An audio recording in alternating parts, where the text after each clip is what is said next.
म्हणजे असं माझा हो येतोय ताई, बोला बोला. अभिरुची ताई, श्री स्वामी समर्थ. श्री स्वामी दादासनी समर्थ कोटी ताई.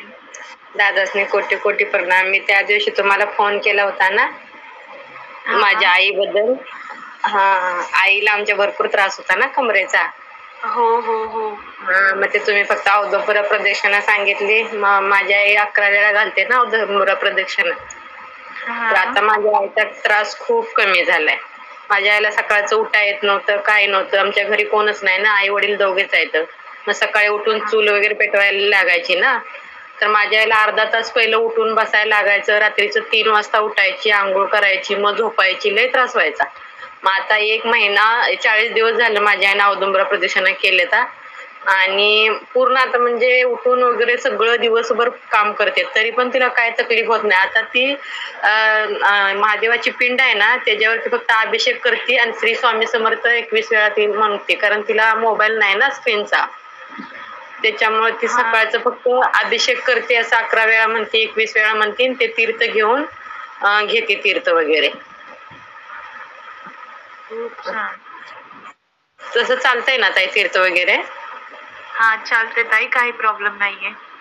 राणीताईच्या घरी गेली होती ना. राणीताईच्या घरी गेल्या होत्या ना पादुका आल्या तेव्हा पण माझ्या आईच्या हातामध्ये फुल आलं ना, फुल पडलं. दिले. तेव्हा मग राणीताईंनी पण भरपूर त्यासनी सांगितलं काय काय करायला. मग ते सर्व माझी आई जप वगैरे करते, 11 माळी.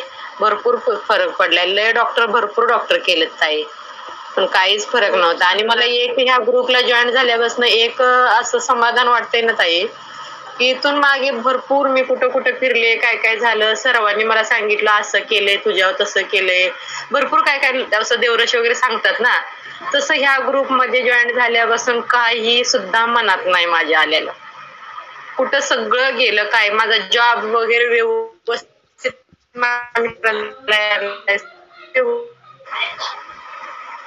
खूप म्हणजे खूप बरं वाटतं या जॉईन झाल्यापासून ग्रुपला ना ताई. एवढं बरं वाटतं, भरपूर अनुभव आलेत ताई. पण मला आता मी कोणता अनुभव सांगायचा कायच कळत नाही. पण आज पहिल्यांदाच मी बोलते तुमच्यासोबत. मी फोनवर न बोलली ना तेवढेच बोलली होती, ग्रुपला कधी बोलली नव्हती, आजच बोलते. लय भारी वाटतंय ताई. काहीच मनात विचार येत नाही, वाईट कुणाबद्दल पण येत नाही आणि कुणाबद्दल असं काहीच वाटत नाही. सगळी